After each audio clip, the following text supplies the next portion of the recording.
दुनिया खत्म होने से एक हफ्ता पहले मैंने न तो राशन जमा किया और न ही कोई शेल्टर बनाया। इसके बजाय मैंने पागलों की तरह कर्जा ले लिया। मैंने एक डंप ट्रक खरीदने के लिए लोन लिया क्योंकि अपोकलिप्स के बाद सभी गाड़ियां इंसानों के लिए मेका एक्सोस्केलेटन में बदल जाएंगी।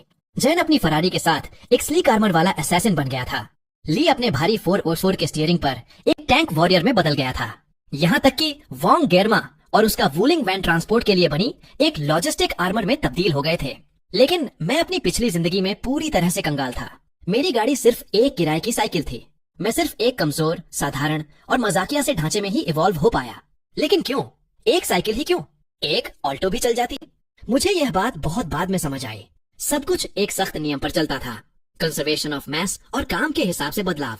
गाड़ी जितनी बड़ी और भारी होती, उससे बनने वाला मेचा उतना ही ताकतवर होता था। इसलिए जब मैंने अपनी स्पीड से एक मैकेनिकल गॉडजिला को उकसाने की कोशिश की तो उसने मुझे एक ही लात में कीड़े की तरह कुचल दिया।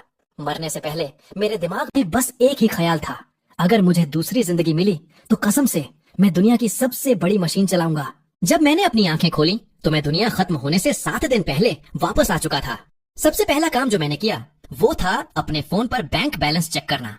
मुश्किल से 300 युआन। इतने में तो एक इलेक्ट्रिक स्कूटर का पहिया भी नहीं आता।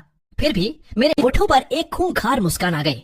अपनी पिछली जिंदगी में मैं एक शरीफ इंसान था जो अपने ऑनलाइन लोन समय पर चुकाता था।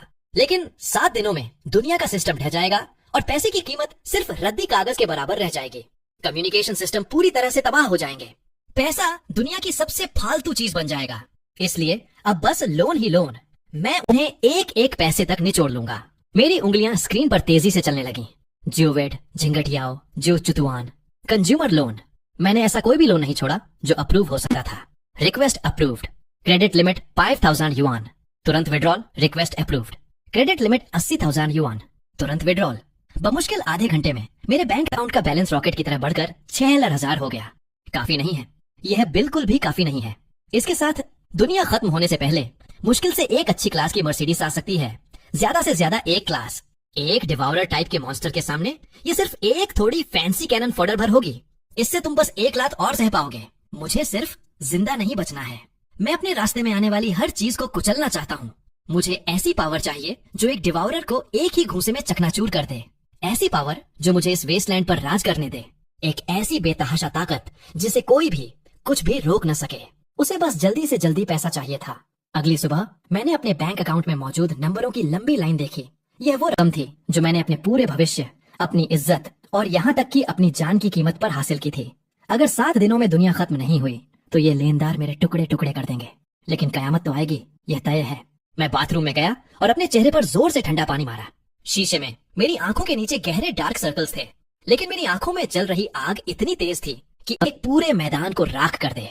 मैं एक असली मॉन्स्टर खरीदने जा रहा हूँ। Heavy machinery commercial John. यह जगह लोहे के दैत्यों से भरी थी जो किसी प्री हिस्टोरिक जानवरों की तरह शांत खड़े थे। मैं सीधे एक कंटेनर में बने ऑफिस की तरफ गया। वहाँ कई गुंडे गोल घेरे में बैठकर ताश खेल रहे थे। मुझे अंदर आते देख उनमें से एक डरावने चेहरे वाले गंजे आदमी ने मुश्किल से अपनी पलकें उठाई। नौकरी के लिए बगल में जाओ, अगर इंश्योरेंस बेचने आए हो तो दफा हो जाओ, उस गंजे ने भारी आवाज में कहा। मुझे एक गाड़ी खरीदनी है। मैंने फालतू की बातों में समय बर्बाद नहीं किया। मैंने सीधे अपना फोन निकाला और अपने अकाउंट का बैलेंस उनकी आंखों के सामने कर दिया। मेरी आवाज तेज नहीं थी, लेकिन ताश के खेल के शोर के बीच यह बहुत साफ सुनाई दी। वह गंजा आदमी एकदम सुन्न रह गया। उसने अपनी आंखें सिकोड़ी और स्क्रीन पर लिखे नंबर को देखा। अरे, आप तो बॉस हैं। माफ करना, मुझे आपको पहचान लेना चाहिए था। स्कैनिया, वोल्वो या कोई देसी GFIN। अगर लॉन्ग रूट ट्रांसपोर्ट के लिए चाहिए तो मैं आपको रिकमेंड करूंगा। मैं ट्रांसपोर्ट का काम नहीं करता, मुझे सबसे बड़ी गाड़ी चाहिए। यहाँ सबसे ज्यादा टॉनेज वाली गाड़ी कौन सी है? मैंने उसे बीच में ही ठोक दिया। जाओ एक पल के लिए हक्का बक्का रह गया। वो मुझे ऊपर से नीचे तक घूर रहा था और मेरे सस्ते कपड़े जो 100 युआन के भी नहीं थे। वो सोच रहा था कि कहीं मैं कोई बिगड़ैल अमीर बाप का बेटा तो नहीं जो अपने माँ बाप के पैसे चुरा लाया है। सबसे बड़ी, हमारे पास कुछ डंप ट्रक हैं जो अभी अभी खदानों से रिटायर हुए हैं। माइनिंग ट्रक हैं, लेकिन वो कंस्ट्रक्शन साइट्स के लिए होते हैं। उन्हें सड़क पर चलाने की परमिशन नहीं है। झाओ ने शक के साथ कहा। मुझे उन्हें दिखाओ, मैंने ऐसे स्वर में कहा जिसमें ना सुनने की गुंजाइश नहीं थी। 10 मिनट बाद हम पार्किंग के बिल्कुल आखिरी छोर पर खड़े थे। हालांकि मैंने खुद को तैयार कर लिया था, लेकिन जब मैंने अपनी आंखों से इस विशाल दैत्य को देखा तो एक पल के लिए मेरी सांसें रुक गईं। यह एक खास तौर पर मॉडिफाई किया हुआ विशाल माइनिंग डंप ट्रक था। एक SCMG G4 Sense custom version. इसकी बॉडी 4 मंजिला इमारत से भी ऊंची थी और इसके विशाल टायरों का डायमीटर ही लगभग 4 मीटर का था।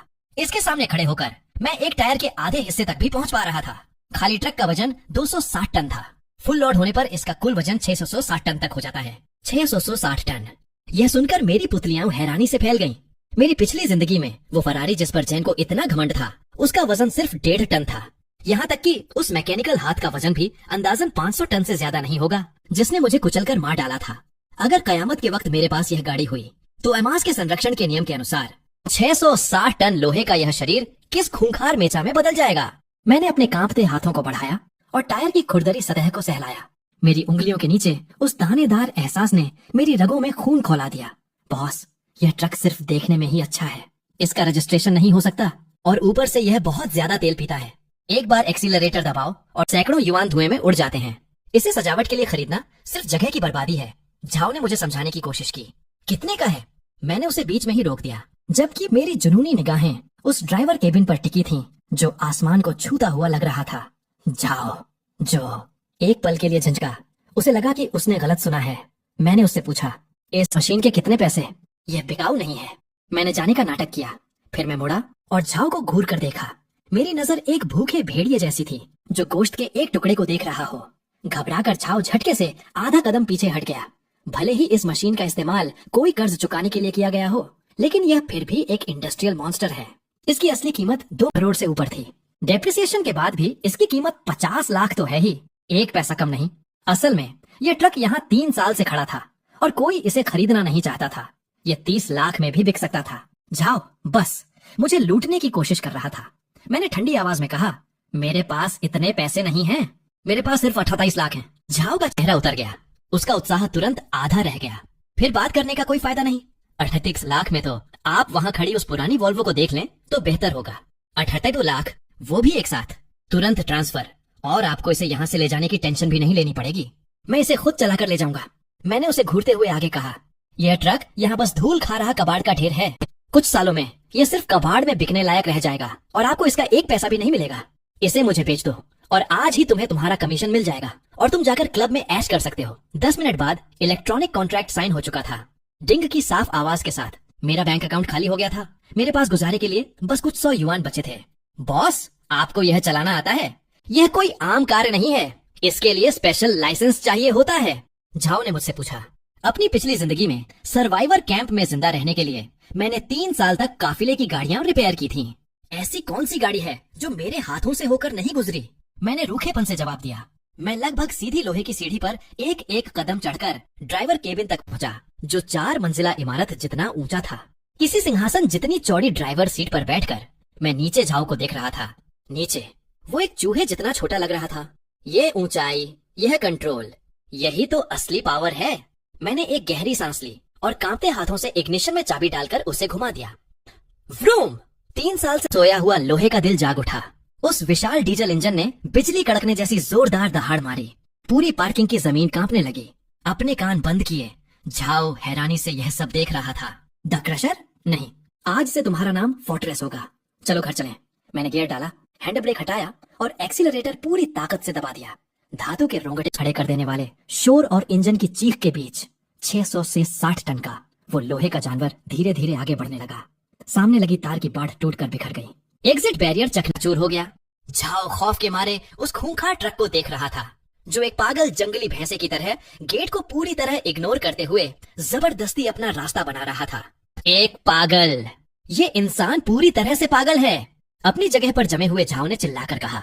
फोर्ट्रेस के कंट्रोल्स पर बैठे हुए मैं उन झटकों और इंजन की उस शानदार गड़गड़ाहट को महसूस कर रहा था। मेरे चेहरे पर एक बेतहाशा मुस्कान आ गई। लेकिन इस कवच के बावजूद यह अभी भी काफी नहीं था। दुनिया खत्म होने में अभी 7 दिन बचे हैं। इस मशीन को हथियारों से लैस करने के लिए यह समय बिल्कुल काफी है। मैंने एक मुड़ा तुड़ा कागज का टुकड़ा निकाला, जिस पर एक एड्रेस लिखा था। लेने शहर के सबसे बड़े अंडरग्राउंड मॉडिफिकेशन गैरेज का एड्रेस। अगले कदम, स्टील बार की जाली वेल्ड करना, इसके फ्रंट को एक चलते फिरते हथियारों के जखीरे में बदलना। मेंग और वो भुक्खड़, क्या तुम खौफ का सामना करने के लिए तैयार हो? लेने शहर का उत्तरी बाहरी इलाका, वहाँ एक ऐसा ग्रे जोन है जिसे मैप एप्स ने जानबूझकर मिटा दिया है। यहाँ के लोग इसे स्क्रैप सिटी कहते हैं, इलीगल मॉडिफिकेशंस की जन्नत। आमतौर पर यह जगह कटिंग मशीनों की आवाज और भारी लोहे के टकराने के शोर से गूंजती रहती है। लेकिन आज पूरी स्क्रैप सिटी एक अजीब से सन्नाटे में डूबी हुई थी, क्योंकि वहाँ एक मॉन्स्टर आ चुका था। जोरदार गड़गड़ाहट के साथ जमीन कांप उठी। एक कंस्ट्रक्शन डंप ट्रक किसी चलते फिरते पहाड़ की तरह इस संकरी जगह में बेरहमी से अपना रास्ता बना रहा था। इसके दोनों तरफ पड़ी पुरानी कारों की बॉडी इस दैत्य के सामने जमीन पर बिखरे खिलौनों जैसी लग रही थी। मैंने ब्रेक मारी। एयर ब्रेक्स के रिलीज होने की सीटी किसी व्हेल के सांस छोड़ने जैसी आवाज कर रही थी, जिससे धूल का एक विशाल गुब्बार उठ गया। कुछ खौफजदा मैकेनिक जमीन पर गिर पड़े। थोड़ी देर बाद एक हट्टा कट्टा अधेड़ उम्र का आदमी हाथ में रेंच लिए बाहर आया। उसका नाम वांग टिएचांग था, स्क्रैप सिटी का सबसे बेहतरीन मैकेनिक। रास्ता भटक गए हो क्या? नहीं, यह एक गैरेज है, कोई ओपन कास्ट खदान नहीं। तुम्हारी यह मशीन मेरे घर की नींव हिला रही है, वांग टिएचांग ने भवें सिकोड़ते हुए कहा। मैं सर्विसिंग का काम नहीं करता, सिर्फ मॉडिफिकेशन करता हूँ। मैंने अपनी जेब से एक ध्यान से मोड़ा हुआ ब्लूप्रिंट निकाला। यह उसी फोर्ट्रेस का नक्शा था जिसकी कल्पना मैंने अपनी पिछली जिंदगी में जिंदा बचने के लिए भागते हुए हजारों बार की थी। वांग टिएचांग ने वो कागज लिया। उसने उस पर एक नजर ही डाली थी कि उसके माथे पर गहरी लकीरें खींच गईं। फ्रंट में एक heavy mini ice breaker RAM लगाना, पूरी गाड़ी को मोटी नेवल स्टील प्लेट्स से कवर करना, और यहाँ तक कि टायर्स के साइड्स पर एंटी एक्सप्लोसिव चेन मेल लगाना। भाई, तुम्हारा सीरिया के युद्ध में जाने का इरादा है या तुम इस मशीन से बैंक ऑफ इंडिया का लॉकर तोड़ने वाले हो? यह ट्रक ओरिजिनली ही बहुत भारी है। अगर तुम इस पर इतना सारा लोहा और लाद दोगे तो इसका वजन बेतहाशा हो जाएगा। मुझे एकदम पक्की डिफेंस और अल्टीमेट इम्पैक्ट फोर्स चाहिए। तुम ये कर सकते हो या नहीं? अगर तुम नहीं कर सकते तो मैं किसी और को ढूंढ लूंगा। नहीं, मैं कर सकता हूँ, लेकिन इसमें बहुत ज्यादा काम है। सिर्फ इन सारी स्टील प्लेट्स की कटिंग और वेल्डिंग में ही बहुत टाइम लग जाएगा, और ऊपर से तुम जो टाइम मांग रहे हो वो बहुत कम है। 3 दिन में यह बिल्कुल इम्पॉसिबल है। 5 लाख तुम्हारी लेबर फीस, मटेरियल का खर्चा अलग से। वांग टिएचांग की सांसें अचानक भारी हो गईं। 3 साल तक आराम से गुजारा करने के लिए काफी है। डील पक्की? लड़कों, सोना बंद करो, सबके सब उठ जाओ। हमें एक बहुत बड़ा कॉन्ट्रैक्ट मिला है, उसने वर्कशॉप की तरफ चिल्लाते हुए कहा। ठीक उसी वक्त जब वर्कर्स ने तैयारी शुरू ही की थी, गैरेज की एंट्री से एक इंजन की तेज और कान फाड़ देने वाली आवाज सुनाई दी। एक लाल फेरारी बिजली की तरह आंगन में आ घुसी। ग्रीस और कबाड़ से भरी इस जगह पर वो बिल्कुल बेमेल लग रही थी। दरवाजा खुला और एक जवान लड़का जिसने सनग्लासेस लगाए थे और सिर से पैर तक महंगे लग्जरी ब्रांड्स पहने हुए था, गाड़ी से नीचे उतरा। वो जगाव था जिसने अपनी पिछली जिंदगी में अपनी स्पोर्ट्स कार को म्यूटेट करके एजिलिटी टाइप मेका बना लिया था। उसने मेरी आखिरी खाने की चीज छीन ली थी और मुझे लात मारकर जंबी के झुंड में फेंक दिया था। ये साला दुश्मनों की मुलाकात हमेशा धमाकेदार होती है, लेकिन इस पल मैं अजीब तरह से शांत था। ठंडी नजरों से उस घमंडी को देख रहा था। मेरा एयरफॉइल आ गया या नहीं, मुझे पहले आना है। ये लो, मिल गया। फुल कार्बन फाइबर का मॉडल F, बिल्कुल रेसिंग कारों वाला। गारंटी है आपकी गाड़ी कागज की शीट जितनी हल्की हो जाएगी। वांग तिहान उसकी बात सुनकर जल्दी से जवाब देने वाला था, तभी मेरे होंठों पर ठंडा क्रूर मुस्कान आ गई। हाँ, कागज की शीट जितनी हल्की। जब अपोकैलिप्स आएगा तो मास यानी वजन ही जान होती है। जागो बहुत गर्व कर रहा था। उसकी कार्बन फाइबर बॉडी ने स्पीड के चक्कर में सारी डिफेंस कुर्बान कर दी थी। म्यूटेशन के बाद उसका मेगा भले ही लगभग इंस्टेंट स्पीड वाला था, लेकिन उसकी डिफेंस टिन के कबाड़ से भी बदतर थी। ये क्या चीज है? जागो ने आखिरकार दूर छिपे उस विशाल माइनिंग ट्रक को देख लिया जो आसमान को ढक रहा था। लाल फेरारी के सामने वो काला दैत्य एक अनदेखी पहाड़ की तरह लग रहा था। अरे वांग, तुम यहाँ कब से स्क्रैप इकट्ठा करने लगे? ये कबाड़ी ढेर मेरी नजरों को खराब कर रहा है। वो मुड़ा और मेरी बेजान आंखों से टकराया। अरे ये तो वो है ना, इंश्योरेंस वाला या फूड डिलीवरी वाला। तुम्हारा नाम लिंकन है ना? यहाँ क्या कर रहा है? मतलब ये ट्रक तुम्हारा है? क्या तू गरीबी में पागल हो गया है? इतना बड़ा कबाड़ क्यों खरीदा? किसी साइट पर काम करने के लिए या इंश्योरेंस का फ्रॉड? तुम इस चीज को बीच सड़क पर खड़ा करके किसकी हिम्मत है जो टकराएगा? क्या तू गूंगा हो गया है? मैं बात कर रहा हूँ। हटाओ जल्दी इस जंग को, मेरी कार को मॉडिफाई करना है। जंगाओ अधीर होकर चिल्लाया। अपनी स्पीड का मजा ले ले, आखिर 4 दिन बाद तुझे इसी से अपनी जान बचानी पड़ेगी। वांग, इस भिखारी को इग्नोर करो, पहले मेरी कार संभालो, वरना बाकी पेमेंट भूल जाओ।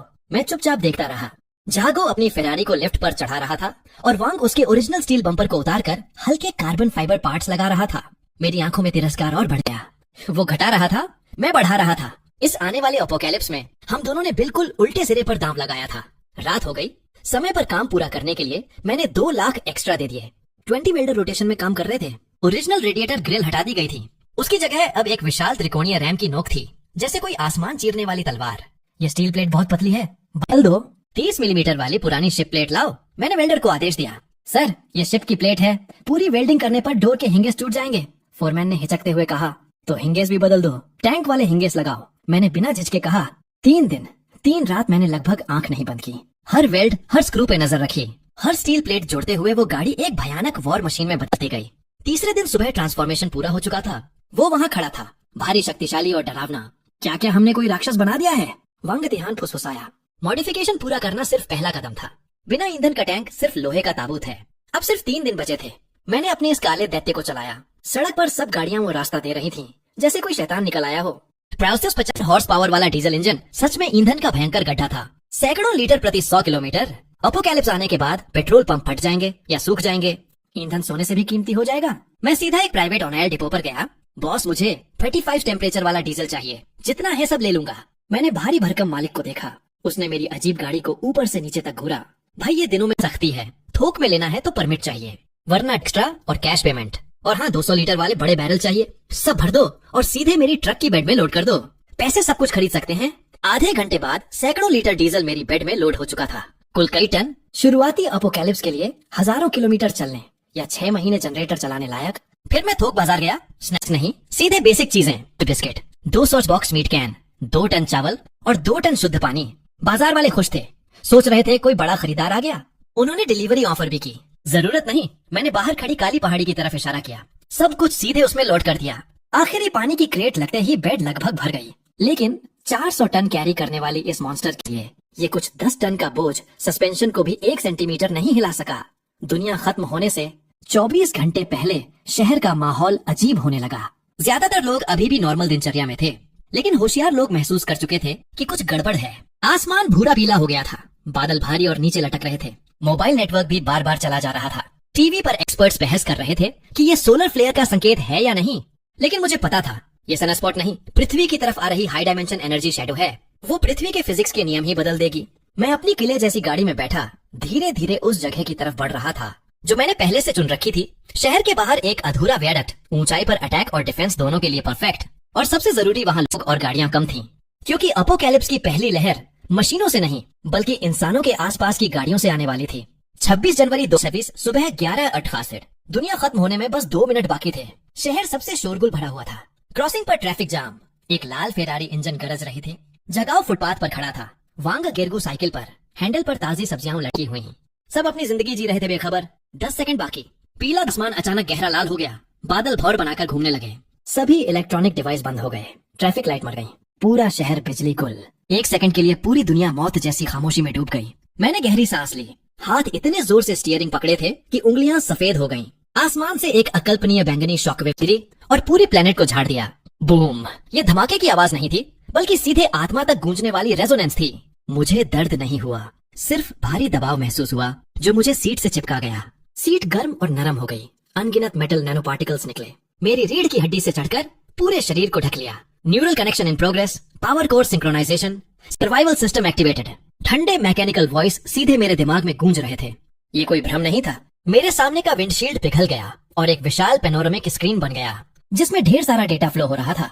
SCMG-4 संशोधित किले, ट्रांसफॉर्मेशन प्रोटोकॉल शुरू, मास कंजर्वेशन और फंक्शनल मैपिंग। ट्रांसफॉर्मेशन पूरा 100%। मेगा फोर्ट्रेस, ऊंचाई 15.6 मीटर, कुल वजन 660 ton. Blindage type heavy ship, composite steel blindage, औसत मोटाई ST मिमी। Power core G400 diesel matrix, 3650 horse power, perfect status. काम हो गया। मैंने मुट्ठी जोर से भींची। शरीर में भयंकर ताकत का एहसास हुआ। मैं इस स्टील के दैत्य के साथ फ्यूज हो चुका था। मेरी सोच उसके आदेश, मेरी इच्छा उसकी हरकत। मैंने बाहर देखा। मेरी नजर अब 10 मीटर ऊपर से दुनिया को देख रही थी। सब कुछ नकली लग रहा था। क्रॉसिंग पर वो लाल फेरारी लंबी हो गई। उसके 4 पहिए उलटकर पैर बन गए। हुड फट गया। पीठ पर 2 शार्प एयरफॉइल निकले। क्षण भर में 3 मीटर ऊंचा लाल मेका तैयार। हाँ, तो ये है भगवान का पावर। जागाओ का हंसना सभी मेका के रेजोनेंस चैनल पर गूंज उठा। मुझे लगता है मैं लाइट की स्पीड पार कर सकता हूँ। उसका मेका लाल धारा बनकर सड़क पार कर गया। तलवारें हवा में चमक रही थीं। उसने एक बस से बने नए मेका पर हमला कर दिया। मैं तुम्हें टुकड़े टुकड़े कर दूंगा, तुम सब कचरा हो।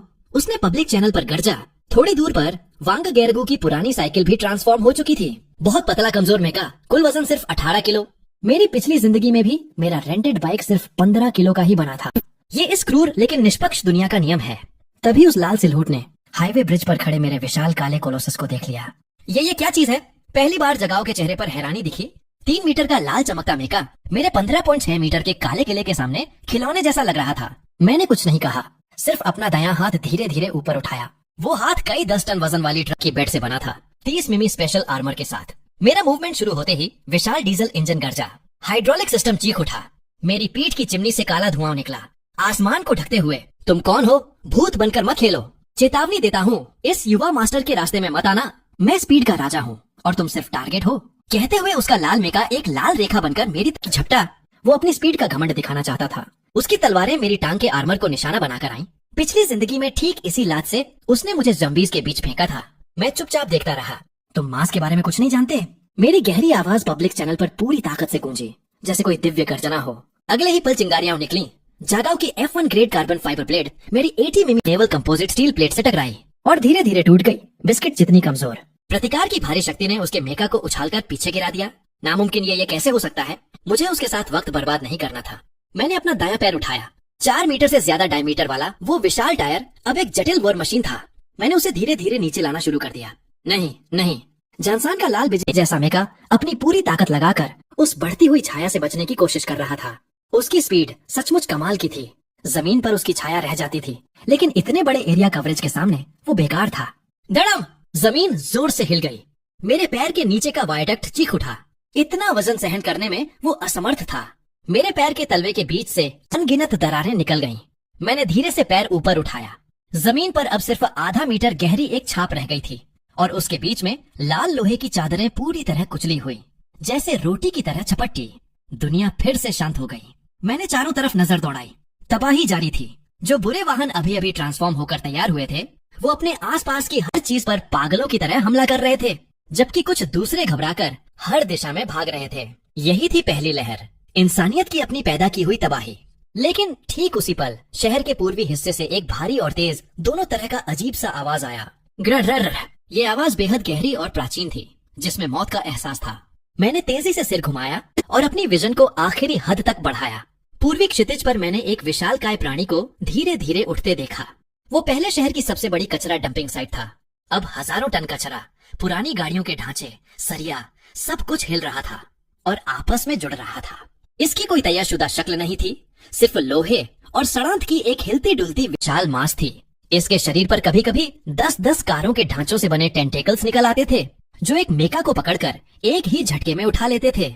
खून जमा देने वाली चबाने की आवाज के साथ वो मेका उसके शरीर का हिस्सा बन जाता था।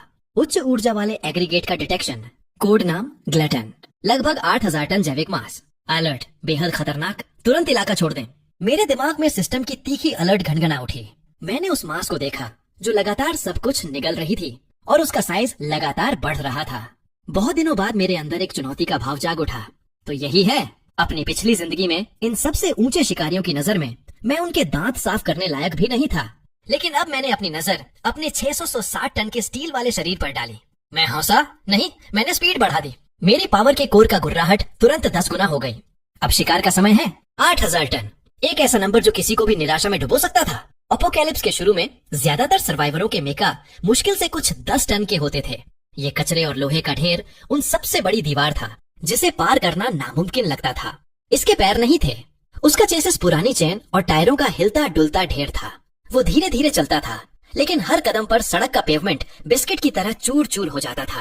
कारों के ढांचे, स्ट्रीट लाइटें और धीमी गति वाली निचली स्तर की क्रिएचर्स सब उसके शरीर से निकलने वाले मैग्नेटिक टेंटेकल्स द्वारा पकड़े जाते और एक विशाल मुंह में ठूंस दिए जाते, जो कई एक्सकेवेटर बकेट से बना था। धातु चबाने की कर्कश आवाज पूरे इलाके में गूंज रही थी। अलर्ट, एनर्जी गैप बहुत ज्यादा है, तुरंत पीछे हटने की सलाह। मेरे दिमाग में सिस्टम की लाल चमकती नोटिफिकेशन चल रही थी। मैंने हाथ उठाया, हवा में झाड़ा और अलर्ट मॉड्यूल बंद कर दिया। बड़ा होने से कोई चीज जरूरी ताकतवर नहीं हो जाती। पायलट सीट पर पीठ टिकाए मेरे हाथ डबल कंट्रोल जॉयस्टिक को मजबूती से पकड़े हुए थे, जो पहले वाला स्टीयरिंग व्हील की जगह ले चुका था। पिछली जिंदगी में मैं 3 साल तक काफिले के लिए वाहन रिपेयर करता रहा था। मैंने ऐसे बहुत से जल्दबाजी में जोड़े गए लोहे के ढेर देखे थे। बाहर से भयानक लगते थे, लेकिन अंदर से कमजोर। ये ग्लटन अभी जवान है। इसका ज्यादातर मांस वो कचरा है जो उसने जबरदस्ती निकल लिया है। इसकी आंतरिक संरचना ढीली है। इसे कभी हाई डायमेंशन एनर्जी से मजबूत नहीं किया गया। ये बालू का महल है जो गिरने को तैयार है, और मैं हूँ ठोस स्टील की गेंद। ग्लटन ने मुझे देख लिया। इस वायडक्ट पर 15.6 मीटर ऊंची जेट ब्लैक हैवी आर्मर वाली किला जैसी मेरी फोर्ट्रेस को नजरअंदाज करना मुश्किल था। एक अजीब सी हवाई अलर्ट सायरन जैसी आवाज गूंजी। 3 बसों के ढांचों को मोड़कर बनाया गया एक विशाल टेंटिकल मेरे ऊपर एक भारी कुल्हाड़ी की तरह गिरा। मैं पीछे नहीं हटा। मैंने जॉयस्टिक को पूरा आगे धकेल दिया। धड़म! G400 डीजल मैट्रिक्स ने जोरदार गुर्राहट छोड़ी।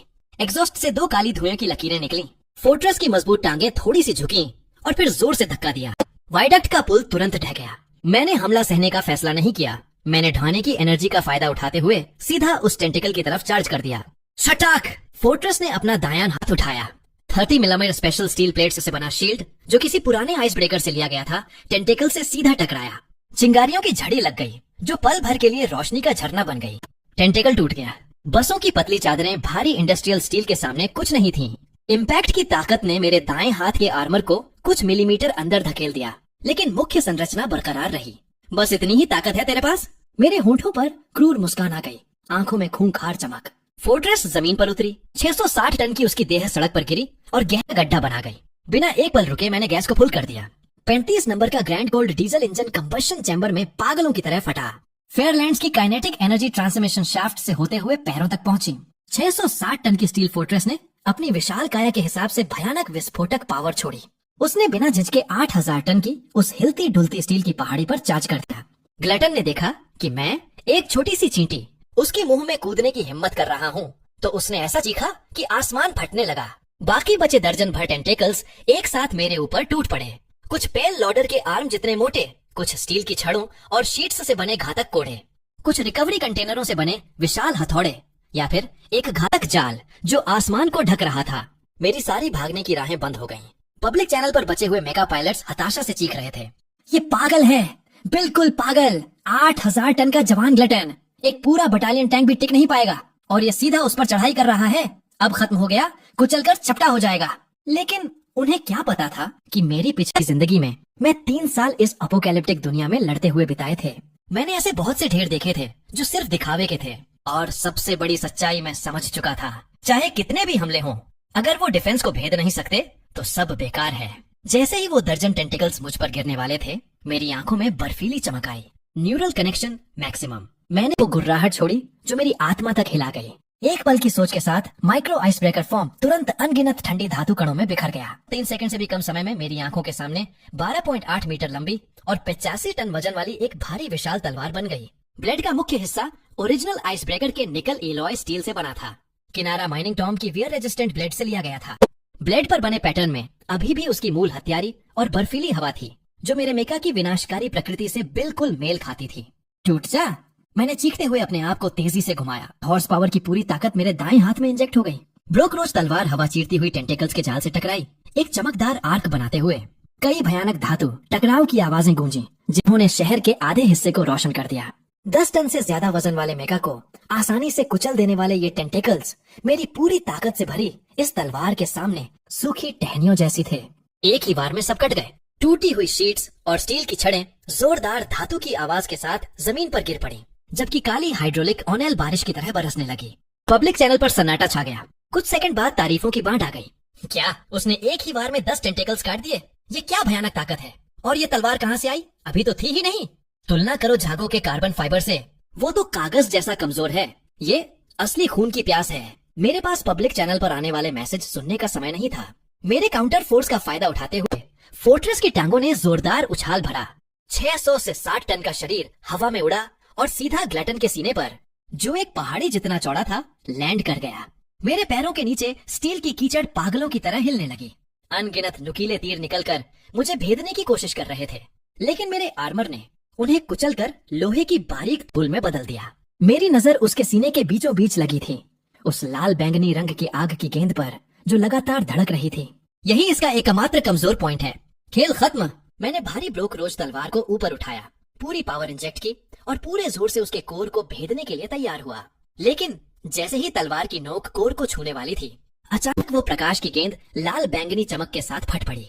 एक भयानक ऊर्जा की लहर ने सांस रोक दी। मेरे दिमाग में सिस्टम की अलर्ट तेज हो गई। अलर्ट! ग्लटन जबरन इवोल्यूशन कर रहा है। मास 2000 टन से ज्यादा। कोर की ऊर्जा पूरी तरह कंट्रोल से बाहर। इवोल्यूशन की शॉक वेव ने पूरी सड़क को हिला दिया। आसपास की पुरानी बिल्डिंग्स ताश के पत्तों की तरह ढह गईं। पहले अस्थिर स्टील की कीचड़ अब इस भयानक ऊर्जा से दबकर और पिघलकर मजबूत हो गई। 2000 टन का स्टील शरीर, 50 एमएम मोटा मोनोब्लॉक एलॉय आर्मर जबरन बन गया। रेंगने वाला चेसिस अब 6 विशाल मैकेनिकल लेग्स वाला हो गया। सीने पर विकसित कोर अब छोटे सूरज की तरह धड़क रहा था, जिसमें अपोकैलिप्टिक ऑरा थी। पब्लिक चैनल पर बचे सर्वाइवर हताश हो चुके थे। खत्म हो गया 2000 टन का इवॉल्व्ड ग्लटन। लिन अब मारा गया। टोनेज में 20 गुना फर्क है। चाहे वो बॉस कितना भी मॉन्स्टर हो, अब उसकी कोई चांस नहीं। भागो, अभी नहीं भागे तो बहुत देर हो जाएगी। सिस्टम की रेड अलर्ट लगातार बज रही थी। अलर्ट, टारगेट की कुल लड़ाकू पावर हमसे 17 गुना ज्यादा है। एरिया इफेक्ट एनर्जी शॉकवेव छोड़ सकता है, तुरंत भागो। पायलट सीट पर पीठ टिकाए मेरे होठों पर ठंडी मुस्कान फैल गई। पिछली जिंदगी में मैंने ऐसे बहुत से असेंबल देखे थे जो एनर्जी से जबरन इवोल्यूशन करते थे। टोनेज में भले ही विशाल लगे, लेकिन असल में इसका कोर पूरी तरह एक्सपोज्ड था और 6 लेग्स के जॉइंट्स में घातक कमजोरियां थी, क्योंकि उन्हें पर्याप्त कठोरता नहीं मिली थी। ये अभी भी बालू का महल ही था और मैं ठोस स्टील की गेंद। गुस्से में पागल इवॉल्व्ड ग्लटन ने मुंह खोला और लाल एनर्जी की शॉकवेव उगल दी। जहां जहां वो लहर गई, सड़क पिघले हुए धातु की तरह बहने लगी और सीधे मेरे कॉकपिट की तरफ आई। सबको लगा कि मैं बचने की कोशिश करूंगा, लेकिन मैंने ठीक उल्टा किया। मैंने जॉयस्टिक को पूरा आगे धकेला। मेका सीधा शॉकवेव में घुस गया। ठीक उसी पल एक सोच के साथ मेरी ब्रोक रोज तलवार ने फॉर्म बदल लिया और 20 मीटर चौड़े विशाल शील्ड में बदल गई। मैंने उसे मजबूती से आगे कर दिया। धड़म, शॉकवेव शील्ड से सीधा टकराया। धातु पिघलने की तीखी आवाज गूंजी और पूरा इलाका लाल बैंगनी रोशनी से भर गया। जब रोशनी कम हुई तो सन्नाटा छा गया। मेरा मेका अभी भी अटल खड़ा था। विशाल शील्ड थोड़ा झुलसा जरूर था, लेकिन बिल्कुल सही सलामत। कोर में एक खरोंच तक नहीं आई। ये नामुमकिन है, कोई पब्लिक चैनल पर चीखा। जब ग्लटन स्तब्ध था, मैंने उस पल का फायदा उठाया। मेका ने जोरदार छलांग लगाई। चार्ज की गति का इस्तेमाल करते हुए उसके 2 लेग्स के जॉइंट्स को क्रूरता से कुचल दिया। इवॉल्व्ड ग्लटन तुरंत बैलेंस खो बैठा और दर्द से चीखा। उसका विशाल शरीर जोरदार आवाज के साथ ढह गया। बिना 1 सेकंड भी सोचे मेरे लेफ्ट आर्म का हाइड्रोलिक पंच उसके सीने में जोर से घुस गया। चाहे वो कितना भी छटपटाए, जब वो मुड़ने लगा, मैंने उसे पूरी तरह से स्थिर कर दिया। मेरी दाहिनी हाथ में भारी क्रशर ब्लेड फिर से ऊपर उठ गया। ब्लेड तेजी से घूम रहा था, पूरी शक्ति से लदा हुआ, जबकि उसकी धार पर सुनहरी ऊर्जा की रोशनी दौड़ रही थी। विनाशकारी ताकत के साथ भारी ब्लेड ने पूरी ब्रूटलिटी से उसके सीने पर खुले हुए स्पार्क कोर में घुसा दिया। बच! कोर तुरंत फट गया। पहले से कहीं ज्यादा शक्तिशाली ऊर्जा सुनामी की तरह बाहर निकली 20,000 टन के डिवोरर के शरीर से। वो आखिरी बार दर्द भरी चीख मारकर तेजी से बिखरने लगा और आखिरकार पिघले हुए लोहे के ढेर में बदल गया। नैनोमेटल के कण पागलों की तरह स्पार्क की ऊर्जा को निगलने लगे। सिस्टम की नोटिफिकेशंस मेरे दिमाग में लगातार घूमने लगी। उच्च आयामी स्पार्क एनर्जी का अवशोषण पूरा। मेचा का कुल वजन बढ़कर 2100 टन पावर को डबल हो गया। Diesel engine fuse, peak power 18,000 horse power. Crusher blade का अपग्रेड पूरा। अब spark anti armour shockwave release कर सकता है। मैंने धीरे से मुट्ठी भींची। शरीर के अंदर तबाही मचाने वाली ताकत महसूस कर रहा था। एक साधारण सा झटका देते ही सुनहरी लहर निकली। शॉकवेव ने दूर खड़े एक ऑफिस बिल्डिंग को 2 हिस्सों में काट दिया। जब सुनहरी चमक खत्म हुई तो पूरी सड़क खामोश हो गई। सिर्फ ठंडा हो रहे मेटल की छटकने की आवाज रह गई थी। मैं डिवोरर के मलबे के बीच खड़ा था। मेरे पैर पिघले हुए लाल काले लोहे पर टिके थे। मेरे पीछे 2 विशाल एग्जॉस्ट पाइप काली धुआं उगल रहे थे। 15 मीटर की फोर्ट्रेस अब 20 मीटर से ज्यादा ऊंची हो चुकी थी। उसका ब्लाइंडेज और मोटा जोड़ और भारी हो गए थे। हर सांस किसी स्टील प्लांट की तरह लग रही थी। तभी पब्लिक चैनल पर एक कांपती हुई आवाज आई। भाई, तू किस लेवल का मेचा है यार? मैंने सड़क के कोने की तरफ नजर डाली। मलबे के पीछे कुछ छोटे मेचा छिपे हुए थे। एक वैन से बना था, दूसरा छोटी बर्लिन कार से। वहाँ एक डिलीवरी स्कूटर से बना मेचा भी था, जिसके हाथ में अभी भी टेढ़ी हुई थर्मल बॉक्स पकड़ी थी। वे न तो मुझ पर झपटे, न ही घुटनों के बल गिरकर दया मांगने लगे। बस डरे हुए थे। वो डर मुझे अपनी पिछली जिंदगी से बहुत अच्छी तरह याद था। जब कहानी शुरू हुई थी तब सबको लगा था कि वे हीरो बनकर जागे हैं, लेकिन जब पहला मॉन्स्टर आया तब उन्हें पता चला कि वे बस पैरों वाला मवेशी हैं। मैंने उन्हें इग्नोर कर दिया। फोर्ट्रेस के सीने पर लगा स्पार्क फर्नेस हल्का सा वाइब्रेट हुआ और डिवोरर के बचे हुए हाई डायमेंशन फ्रेगमेंट्स को अपने आप खींचने लगा। Fusible module detected. Magnetic traction chain. Source devourer के टेंटिकल्स। फ्यूज करना है। फ्यूज। फोर्ट्रेस के पीछे का हैवी ब्लाइंडेज खुल गया। रीढ़ की हड्डी के दोनों तरफ से 10 बड़ी बड़ी काली चेन निकली, जिनके सिरे पर बैरब्ड मैग्नेटिक हार्पून लगे थे। चेन फ्यूजन पूरा होते ही पीछे का ब्लाइंडेज फिर से बंद हो गया। सड़क के कोने पर छिपे छोटे मेचा आखिरकार हिम्मत जुटा पाए। एक मिचागन ने हाथ ऊपर उठाते हुए कांपती आवाज में कहा, बॉस, हमें आपसे कोई दुश्मनी नहीं है। हम बस ये जानना चाहते थे कि क्या हम आपके साथ रह सकते हैं। डिलीवरी स्कूटर वाला मेचा और सीधा था, हालांकि उसकी टांगें कांप रही थीं। मैं बोझ नहीं बनूंगा। डिलीवरी कर सकता हूँ, टायर रिपेयर कर सकता हूँ, आपके लिए सामान ला सकता हूँ। मैंने उन्हें ध्यान से देखा। उनका वजन कुछ 10 किलो से लेकर कुछ टन तक था। अपोकैलिप्स के पहले दिन ऐसे मेचा तो बिल्कुल भी मायने नहीं रखते थे, लेकिन उनकी आंखों में जो डर था वो बिल्कुल सच्चा था। मेरी पिछली जिंदगी में भी मैं ठीक इसी तरह खड़ा होता था, बड़े लोगों के सामने, अपनी इज्जत निगल कर, बस एक वक्त की रोटी के लिए। मैंने ना कहा ना। इसी वक्त सड़क के दूसरे छोर से भारी कदमों की आवाज आने लगी। धड़म धड़म धड़म। लगभग 6 मीटर ऊंचा एक टफ टेरेन मेचा खंडहरों से बाहर निकला। चौड़े कंधे, मोटी टांगे, उसके सीने पर CR-1 शेर के फ्रंट बम्पर से बने आर्मर प्लेट्स लगे थे। उसके पीछे करीब 10 दूसरे मेचा थे, जैसे शिकारी कुत्तों का झुंड जिसे नया मालिक मिल गया हो। पब्लिक चैनल पर एक जाना पहचाना आवाज गूंजी, सब शांत रहो, ये लिमेंग है। अब से ये पूरा इलाका मेरे कंट्रोल में है। मेरी नजर ठंडी पड़ गई। लिमेंग पिछली जिंदगी में वो लिन शहर के तीसरे रिफ्यूजी कैंप का अस्थायी लीडर था। सबसे ताकतवर तो नहीं था, लेकिन लोगों को मैनिपुल करने में माहिर। सबके भले के नाम पर कमजोरों को लूटता था। मेरी पिछली जिंदगी में मैं 3 साल तक मैकेनिक रहा था और उसकी गाड़ी के ये आर्मर प्लेट्स मैंने अनगिनत बार बदले थे। हर बार वो मेरे कंधे पर थपकी मारकर कहता, लिनकेन अच्छे से काम करता रहे, बड़ा भाई तुझे याद रखेगा। बाद में जब ज़ॉम्बी होर्ड ने कैंप पर हमला किया तो सबसे पहले उसी ने हम मैकेनिक्स को दरवाजे पर धकेल दिया था। लिमेंग का टफ टेरेन मेचा मेरे से 100 मीटर दूर रुक गया। उसने ऊपर देखा, 20 मीटर से ज्यादा ऊंची मेरी फोर्ट्रेस को। उसकी आवाज एक पल के लिए रुकी, लेकिन फिर उसने खुद को संभाल लिया। भाई मैंने सब देख लिया, तू तो रियल बीस्ट है, लेकिन इतनी सारी रिसोर्सेस को अकेले तू बचा नहीं सकता। उसने मेरे पीछे पड़ी बीन की तरफ इशारा किया, जहाँ डीजल के ड्रम, कैन, पानी और कंप्रेस्ड बिस्किट रखे थे। अपोकैलिप्स के पहले दिन ये चीजें जान से भी ज्यादा कीमती होती हैं। आसपास के दूसरे सर्वाइवर मेचा की नजरें तुरंत बदल गईं। डर के साथ लालच की चमक आ गई। लिमेंग लोगों को मैनिपुलेट करने में माहिर था। वो आगे बोला, सुन, तू हमें रिसोर्सेज दे दे, हम उन्हें बराबर बांट लेंगे। तू हमारा मेन फायर पावर बनेगा, मैं मैनेजमेंट देख लूंगा। साथ में हम और मजबूत होंगे, ज्यादा लोग बचेंगे। डिलीवरी स्कूटर वाला मेचा अनजाने में ही आधा कदम पीछे हट गया। स्कूटर वाला फुसफुसाया, लेकिन ये सब तो उसी का है। लिमेंग ने अचानक घूमकर उसे घूरा। ये दुनिया खत्म हो चुकी है। अपना पराया कैसा, वो इतना ताकतवर है, थोड़ा कम खाने से उसकी क्या बिगड़ जाएगी। ये एक वाक्य सुनकर पूरा पब्लिक चैनल खामोश हो गया। मैं मुस्कुराया। इस आदमी को मैं बहुत अच्छी तरह जानता था। पिछली जिंदगी में भी ये हमेशा इसी तरह नैतिकता का पीछा दिखाकर दूसरों की चीजें हड़प लेता था, समाज के भले के नाम पर। मैंने अपना दाहिना हाथ उठाया। मेरी भारी क्रशर ब्लेड बाजू के साथ लटक रही थी। ब्लेड की नोक जमीन पर रगड़ खा रही थी, जिससे चिंगारियां उड़ रही थीं। लिमेंग, अगर मुझे लूटना है तो सीधे सीधे बोल दे। लिमेंग की आवाज भारी हो गई। भाई, इतना डायरेक्ट होने की क्या जरूरत है? मैं तुझे मदद का हाथ बढ़ा रहा हूँ। इतनी बड़ी लड़ाई के बाद तेरा मेचा एनर्जी से खाली होगा। मेरे पास 10 आदमी हैं। क्या तू कुछ डिब्बों के लिए पूरे सर्वाइवरों को दुश्मन बनाएगा? उसके पीछे वाले मेचा तुरंत मुझे घेरने लगे। कुछ तन गए थे, कुछ उत्साहित।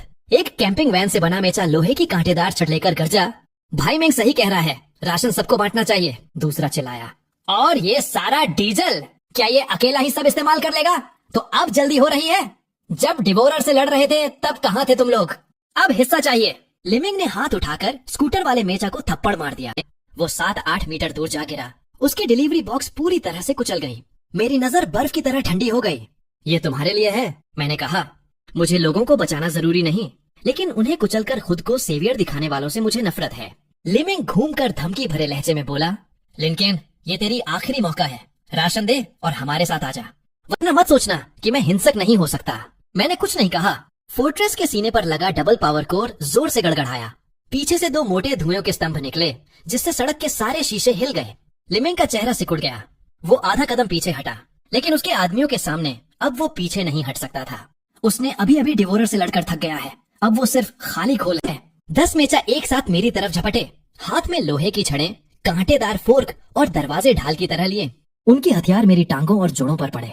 कटांग! चिंगारियों की बौछार उड़ी।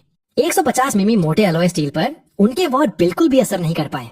कुछ तो हैरान रह गए, इससे लड़ना कैसे संभव है? मैंने पैर उठाया और जमीन पर जोर से पटका। धड़म! जमीन हिल गई। आगे की लाइन में खड़े 3 छोटे मेचा शॉकवेव से उछल कर गिर गए। उनके जोड़ों से चिंगारियां निकल रही थीं। मैंने उन्हें कुचला नहीं, सिर्फ रोका। जिसे मुझे सच में संभालना था वो ये मूर्ख भीड़ नहीं, बल्कि लिमिंग था। कॉस में उसने मुझे घेरकर साइड से अटैक करने की कोशिश की। उसके टफ टेरेन मेचा के कंधे के प्लेट्स अचानक खुले। Heavy charge! 6 मीटर ऊंचा मेचा अद्भुत स्पीड से मेरी घुटने की तरफ दौड़ा, जैसे कोई आर्मर्ड व्हीकल हो। पिछली जिंदगी में उसने इस ट्रिक से कई ताकतवर दुश्मनों को गिराया था, मगर 2100 टन वाली फोर्ट्रेस के सामने उसकी टक्कर महज एक छोटी सी लहर थी। मैंने हाथ उठाया, 5 उंगलियां फैलाकर। पीछे का ब्लाइंडेज चुपचाप खुल गया। अगले ही पल मेरी पीठ से 10 मैग्नेटिक ट्रैक्शन चेन निकली, बिल्कुल काले रंग की। 1 सेकंड पहले वहां कुछ भी नहीं था। लिमेंग की आंखें सिकुड़ गईं। ये क्या चीज है? हारपून सटीकता से उसके कंधों और टांगों के जोड़ों पर लग गए। उसकी चार्ज 30 मीटर दूर ही रुक गई। मैंने दाहिना हाथ खींचा। 6 मीटर का टफ टेरेन मेचा मेरे पैरों के पास एक साधारण बोरे की तरह घसीटा गया। लिमेंग पूरी तरह पैनिक हो गया। नहीं, मैं तो सिर्फ कून पारेड करना चाहता था। मैंने नीचे देखा। पिछली जिंदगी में भी तूने यही कहा था। लिमेंग हैरान। क्या? कैसे पिछली जिंदगी? मैं समझा नहीं। मैंने अपनी क्रशर ब्लेड घुमाई और पूरे वजन के साथ उसके दाहिने कंधे पर पीठ के बल मारी। क्रैक! उसके दाहिने हाथ का आर्मर टूट गया। फोर्ड एक्सोफोर्ड का बम्पर उड़ गया। दूसरे वार में उसकी बाईं टांग का ट्रांसमिशन टूट गया। तीसरे वार में सीने की सारी प्रोटेक्टिव प्लेट्स लोहे के कचरे में बदल गईं। लिमेंग की आवाज अब पहले वाली शांति में नहीं थी, सिर्फ कांपना बचा था। मत मार, रुक जा, रिसोर्सेस ले ले। मैं नहीं चाहता, मैं जा रहा हूँ, अभी जा रहा हूँ। मैं झुका और उसके सिर की आर्मर को दबाया। मेरी आवाज पूरी सड़क में गूंजी। इसे अच्छे से याद रख, ये दुनिया कोई स्टेज नहीं है जहाँ तू गुड समरिटन बनकर दूसरों को इस्तेमाल कर सके। अगर फिर कभी तूने दूसरों को अपने फायदे का सौदा बनाया तो अगली बार सिर्फ तेरी आर्मर नहीं, तेरा पूरा अस्तित्व टूट जाएगा। लिमेंग जमीन पर पड़ा रहा, हिलने की हिम्मत भी नहीं हुई। उसके पीछे सारे मेचा पत्थर की तरह जड़ गए। जो सबसे ज्यादा चिल्ला रहा था उसने चुपचाप अपनी फोर्क गिरा दी। डिलीवरी स्कूटर वाला मेचा मलबे से उठा। मुझे देखकर उसकी आवाज बहुत रुकी थी। बड़ा भाई शुक्रिया। मैंने उसे देखा भी नहीं। अपनी मैग्नेटिक चेन वापस खींच ली, फिर झुका और डिवोरर की लाश से एक चमकता हुआ स्पार्क फ्रैगमेंट उठाया। सिस्टम नोटिफिकेशन आए। Low level spark fragment detected. सहायक मेचा के टेम्पररी अपग्रेड के लिए इस्तेमाल किया जा सकता है। मैं मुड़ा और स्कूटर वाले की तरफ देखा। वो डर के मारे खड़ा हो गया। मैंने फ्रैगमेंट उसके पैरों के पास फेंक दिया। तुमने पहले उसे खोलने की हिम्मत दिखाई थी, ये तुम्हारी रिवॉर्ड है। वो हैरान रह गया। चारों तरफ सारे मेचाओं की सांस एक पल के लिए रुक गई। लिमेंग जमीन पर पड़ा था। उसकी आर्मर के जोड़ों से अभी भी चिंगारियां निकल रही थीं। उसकी आंखें खून से लाल थीं। स्कूटर वाला मेचा कांपते हाथों से फ्रैगमेंट उठा लिया। अगले ही सेकंड उसकी पहियों की रिम्स बदलने लगी। पीछे का आइसोलेटेड बॉक्स खुलकर हल्के प्रोपल्शन विंग्स में बदल गया। पब्लिक चैनल पर उसकी आवाज कांपी। बड़ा भाई, मैं और ताकतवर हो गया। डिलीवरी स्कूटर वाला मेचा अभी अभी फ्रैगमेंट से फ्यूज हुआ था। उसकी ऊंचाई 1.5 मीटर से बढ़कर 2 से 8 मीटर हो गई। पीठ पर बने नए ग्रे प्रोपल्शन विंग्स के किनारे अभी भी हल्के से कांप रहे थे। बड़ा भाई, मेरा नाम चाओफान है। उसने सिर उठाया। आवाज अभी भी कांप रही थी। हाँ, पहले मैं खाना डिलीवर करता था। लिनेज यूनिवर्सिटी के पूरे इलाके में मेरी ही डिलीवरी चलती थी। 3 किलोमीटर के दायरे में मुझसे तेज कोई नहीं था। मैं चुपचाप सुनता रहा। उसी पल सिस्टम मैप पर लेने शहर पूरी तरह लाल और हरे पॉइंट्स के अराजक ढेर में बदल गया। लाल पॉइंट्स मैकेनिकल बीस्ट्स थे, हरे पॉइंट्स बचे हुए मेके।